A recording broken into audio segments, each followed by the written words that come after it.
recently on Chris Cochrane's and Big Clive's YouTube channels, they took apart this disposable charger. It's essentially a single-use power bank. Inside they found that it was essentially just a boost converter connected to a 600 milliamp hour micro battery. Big Clive noted that there was no protection board, so I guess the idea is that you plug this into your phone and it would sacrifice this battery by over discharging it past the manufacturer recommended thresholds of 2.5 to 3 volts, and effectively you put at risk being able to recharge it back to the full capacity. So I picked up one of these disposable chargers myself to see what sort of modifications I could make in order to make it not disposable. See if I can charge it several times. So what components is missing is protection. So we have to slap on some protection in the form of these protection boards that you can order from China. They have the standard DW01 chip connected to a couple of MOSFETs, which protect against both being overcharged as well as over discharged. Now for the charging, use this TP4056, and this one I've had to modify because when you order them from China it has a resistor value that it will charge this up at 1 amp, which is probably way too high for the 600 milliamp hour battery. With this resistor will be reduced to about a tenth of that, I think.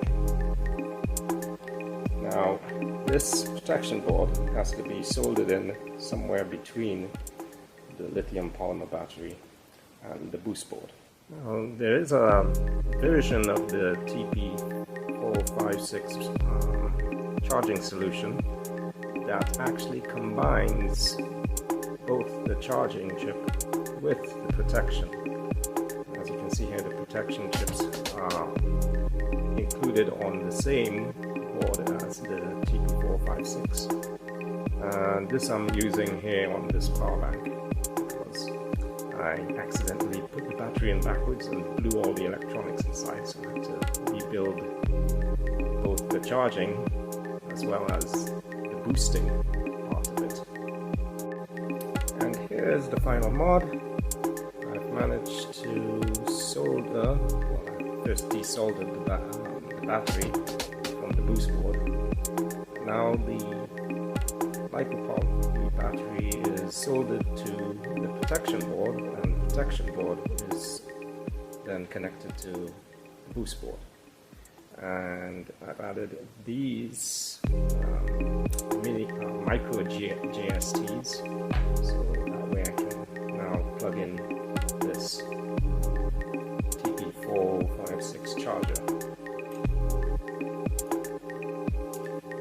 And I just managed to tuck the protection board underneath the boost board. So the idea is that you flip this over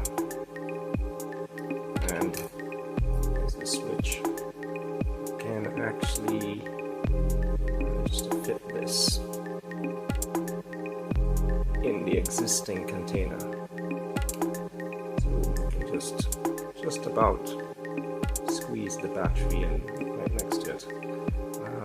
You might need to file a gap here for this wire, and this is by no means final. You might shorten these wires, rearrange things a bit, just to make this a bit more convenient to use. Another source of small lithium-polymer batteries I found is to order these mini MP3 speakers. You could also order mini Bluetooth speakers and Bluetooth hands-free devices. They typically have some variant of a small lithium-polymer battery. Now this one, an MP3 player, the way it would charge this battery is to connect the USB port power to just a diode and resistor directly to the lithium polymer. So in other words, there's no charge control, no overcharge or under discharge protection at all. So with this protection board, I added it in exactly the same way as before, and allowing for a separate charging solution via the TP456 using these micro JST connectors. Now the reason I'm collecting all these various small lithium polymer form factors of battery is to use in these wearable projects. This is a NeoPixel watch that I recently built, and it's powered by one of those lithium polymer batteries that were recovered from a device not too different from this MP3 player, a Bluetooth speaker from China.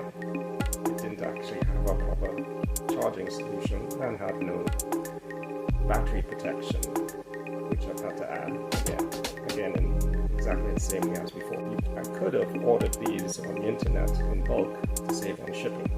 If I order these individually, quite often the delivery exceeds the price of the battery itself.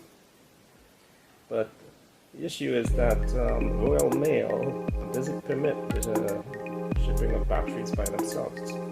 If you read their policy page, they state that the lithium polymer batteries have to be shipped either in the device or along with the device.